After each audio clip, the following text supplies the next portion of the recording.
నేను మీ అందరి సమక్షంలో మీ అందరి సాక్షిగా ఒకటే మాట చెప్తా ఉన్నా. ఇవాళ విర్రవీగుతున్న పోలీస్ అధికారులు, ఇవాళ ఎవరైతే రేవంత్ రెడ్డికి చెంచగాల లెక్క పనిచేస్తున్న అధికారులు ఉన్నారో ఒక్కొక్కరికి తప్పకుండా నేను చెప్తా ఉన్నా, 3 ఏళ్లలో మళ్ళా వస్తాం. ఒక్కొక్కరికి మిత్తితో సహా ఇచ్చే బాధ్యత మాది.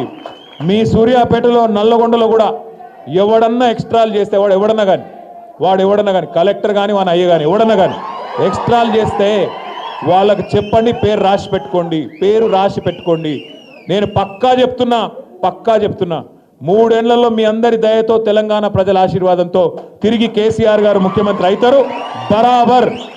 బరాబర్ హిసాబ్ కితాబ్ చేస్తాం.